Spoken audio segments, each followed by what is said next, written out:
What's up, everybody? It is Kellen here from Star Systems, and welcome to another edition of Track Walk in MX Simulator. And today, for episode number 53, we're going to do another requested track, although I should have seen who requested it before I did it. I'll probably include that in the video, though. And we're going to do the Sorketorp Enduro track, and for all those hair scramblers out there that are going to complain that this isn't a true Enduro or whatever, yes, I know Enduros are kind of different than this, but this is still much closer to an Enduro than the Avalon Brush Enduro or off-road course, or whatever it was called, that I did earlier for a video.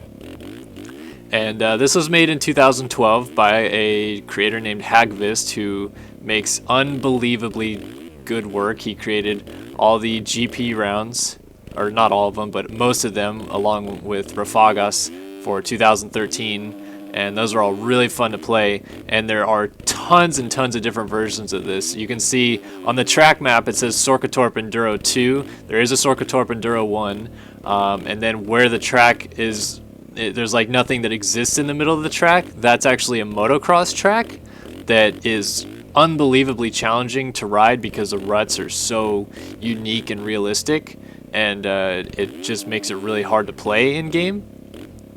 But he also has wet versions of this track and of the motocross track, and I believe of the first Sorketorp Enduro 2, he has a wet version of the track. And they're all really cool, but I decided to do the dry version just because the lighting looks better on the track. It's easier for me to see where I'm going then too, and it would probably take me less amount of time to do a single lap, because that's all I'm going to do, one single lap on this track, because it's kind of a long one. And I haven't played this in a while either, so I'll probably lose where I'm going a couple times, but it's pretty self-explanatory. He did a really good job of marking everything on the track so that you don't get too lost too easily. And as you can tell, I've turned my graphics up. I'm using a new recording system, so I can usually play in higher recording, and you can see everything a little bit cleaner. But this is still pretty damn impossible to host races on, just because there's so much sharp terrain and decals and trees and just everything on the track that, I mean, it's pretty much impossible to get more than about 10 people playing this at one time. That said, we've still done it with about 10 to 15 people playing it at one time, and it's fun to do races on. I mean, the track is definitely big enough that you aren't stuck with the same people for very long. You get spread out really quickly. And I might do Bankaboda as well, which is another track that Hagvist created that's an Enduro. But people have requested this one more, and I think it's also more challenging and even a little bit more realistic. Like the little details that he paid attention to, like the rocks actually having, they're not collisions. They're like actually, like he made it so that the track has a bump right there. He made the terrain have a bump right there, and then he just decaled these little tiny rock decals over it.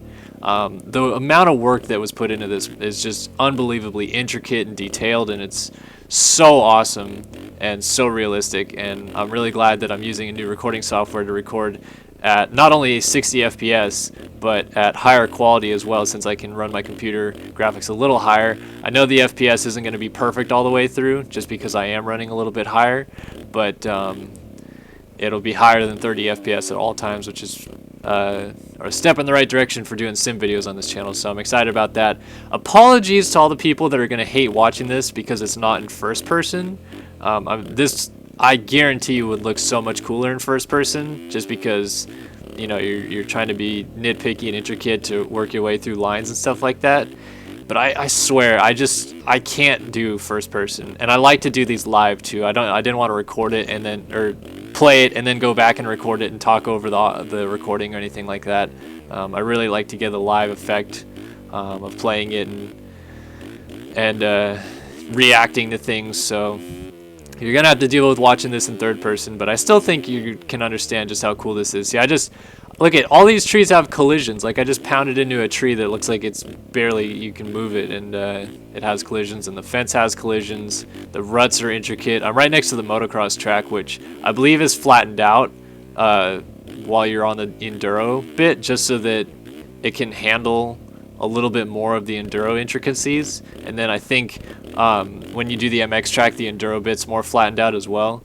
There's a bunch of different files for this track that he actually released, so that's kind of what I mean by that. But I mean, yeah, just all around, this is really a cool setup that he has made for this track. And if you're looking for like the ultimate realism of MX Sim on a realistic scale with realistic ruts and bumps and stuff, like this is as close as you're going to get to like an actual enduro hair scramble field track is this one that Hagvis has made here. And most of his GP tracks too are also very realistic feeling, because you have to be so precise and be really smooth in and out of the corners because the ruts are smaller and every jump is smaller and the traction is closer to realistic and not as grippy and stuff like that.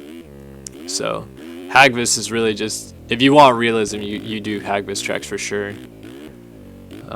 So for those of you that might be new to this game, don't pick this up and be like expecting to do really well on it, because you won't. If you do, that's cool, and it means that you're definitely getting better at the game.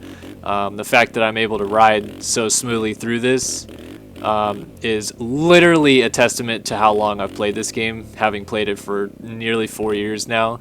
I really have a firm understanding of how to hit bumps and stuff like that, and be really smooth and precise, because like you can see I'm in first gear almost all the way through this track on a 450. This is really not meant for 450s, I don't think, but I'm just used to the 450 power, so I'm just tiptoeing and it's working. But you cannot fly through this track at all. And I think all these orange markers are maybe timing gates, or he has a lot of, oh shit, I forgot there's a turn there. I don't want to look like an idiot and cut the track, so go through. But he has a lot of timing gates on this track to make sure that you don't cut the track.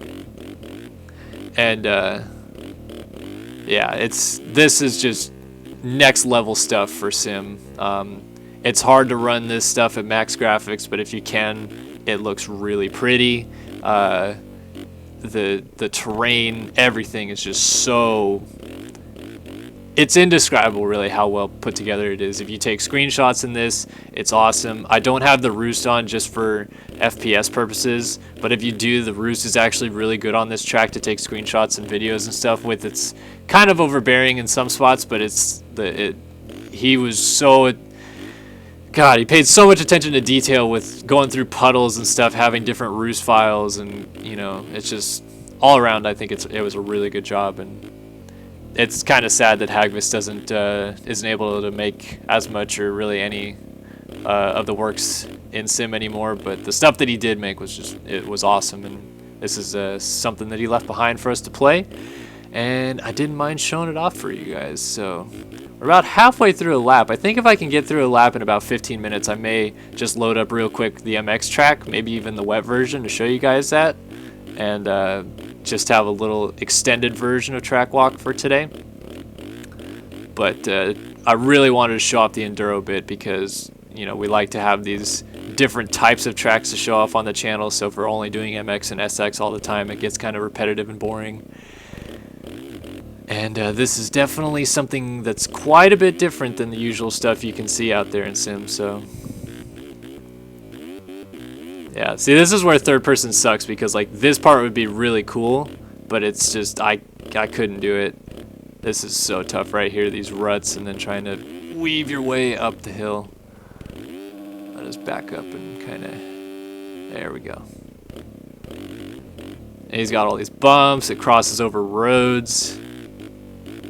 Just really cool.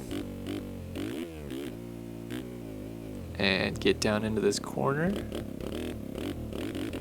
So that was probably like the straightest line on the track, I think. It'll be at the far right hand of the screen. I'm actually probably off the screen for you guys, but that's just because I'm doing a little post-editing work to make sure that I can play with the new recording software that I have and upload at 60 FPS. Since we've had requests in the past to upload at 60 FPS, and I was like, huh, I think I can make that happen. And I can play at higher quality, and everybody wins then. Oh, almost tucked the front end there. Clipping trees with the bars. Oh, this is a tough corner. Gotta just tiptoe around it. like I said, if you pick this track up and you're about to throw your computer out the window because of how hard it is, I'm right there with you 3.5 years ago, because I used to try to play this track before I was even kind of good at the game, and I hated it because I was so bad. Look at here I am cutting the track here. But once you get good at it, and you can really flow on stuff like this. Like, it is really fun for me to kind of put everything together on this track, ride smooth, and not make too many mistakes. Let's see, so we're about to U-turn onto this road, it looks like, yeah. So then we're back on the road, and the road even has like bumps on it, as if like a Jeep or a quad or something rode through it and made holes. So it's not like you can just floor it because you're suddenly on a road. But we're getting pretty close to the end of the lap here pretty quickly. I was definitely expecting it to be more like 20 minutes to do the lap, but I guess I was just in a good mood today, and playing sim didn't detract me too much. Sometimes I'll pick it up and absolutely suck the wing, and sometimes I won't do that. I'll pick it up and actually play pretty good. But I haven't played sim in 5-6 days now, so the longest time in a while. And look at that, already done with a lap. So 1 lap in the books, and it took me, let's see, I think the finish line's right over here. Yeah, just crossed the finish line. So 11:15 for a lap. And you can see, here's a motocross track. It's all kind of smoothed out. You can still see there are ruts on the track. But instead of doing this, I'm just going to go ahead and hop onto a new race. So Sorketorp Motocross 2. Let's do it. Let's just do it wet and see if I can play it that way. So it should be raining. If it's not, it looks like it had just rained, because then there's puddles all over the track. Yeah, see. This might be a little rough on the on the computer. Let's see how well I go here off the start. If it's too much, I'll just switch back to dry. No, it's not so bad. I mean, it is definitely skipping around a lot more, but... So that's the start-finish line that we just went by, and then look at these. These ruts are ridiculous. I mean, it's almost on par with the Enduro with how intricate these ruts are. They're tiny. It's hard to get into them. And then you gotta kind of come up around here. And then there's like a double, work your way through the ruts. And the traction itself, like, is very slippery. It is not, very easy to just kind of gun it and it works at all. Oh, yeah, almost made a big mistake there. Cross-rutted a little bit. Alright, let's go outside here and get a run so I can clear this table. Oh, almost. Oh, wow. Took off a lot of the track. So this is obviously a different version of the motocross track, because we just cut a bunch of the track right there. Working up to the top, got a bunch of little small bumps. I'm just trying to take it easy because I haven't, like I said, played this track in a long time. But the ruts and the detail and just everything is so incredible. How much time was put into it. I mean, and he did this all in editor too. This isn't Photoshop or anything like that. This is taking the raise and lower tool and just spending tons and tons of time to get it just perfect. And I mean, it doesn't ride perfect because it's not a perfect sim, but it rides pretty damn well for as challenging as this looks. And it is, I don't know. I can't say enough about it. I'm really glad that whoever recommended to do this track did, because sometimes I forget about the Hagvis tracks because you get frustrated at them and you just kind of put them away and don't do them for a while. But Hagvis is a creator in sim that really needs to be shown off as much as he can, because he has done some amazing work for the game. Oh, blew that rut. Yep. It's off camber corner actually. Yep. Knew I was gonna slide out. Alright, now we got a back straightaway, cleared a table. Oh, going way too fast. Yep, knew that was going to happen. It's hard too because the track is a lot smaller than, a normal motocross track in this game, I guess, if that's what you want to call it. Normal, in scare quotation marks, but, oh, that fence has collision. This is a tight corner. So I'll include the link to as many Sorketorps as I can and as many files of this as I can in the description so that you guys can play all the different versions. But I'm really just showing off obviously the Enduro and then a different version of the Motocross one because we're cutting in and out a lot of different things on this track right now. Yeah. It's basically like, you know, your local racetrack has a lot of different, you know, track options that they fix and change and stuff like that. So if you go to a weekend race on day 1, the track is different than on day 2. That's basically what this setup is like for this Sorketorp MX. Oh, I'm getting a little bit of lag there, sorry. So come down to the finish, ruts back onto the start straight, and then boom, over the finish line. So that's another lap. That's a lap on the MX track. Took me about 3 minutes. And yeah, I think I'm going to stop there. So thanks guys for tuning in to Track Walk episode number 53, and thank you for the recommendation to do Sorketorp. A great track. I'll include all links in the description as I said. And if you like this video, please go ahead, hit like, and tell us your thoughts if you have any comments. And subscribe to the channel if you haven't already. But thanks for watching Track Walk episode number 53 here on Start Your Systems. Oh, and don't miss the live stream tonight. Live stream coming up. Part 3 of the track making. Should be at 7 p.m.-ish Pacific time, so 10 Eastern. And yeah, so I guess we'll see you guys then if you show up. If not, be sure to check back on the channel tomorrow. And since I won't see you guys till Friday, video-wise, I want to wish everybody a happy Thanksgiving. And yeah, so thanks for watching. We'll catch you guys later. This has been Track Walk episode 53 on Sorketorp in MX Simulator.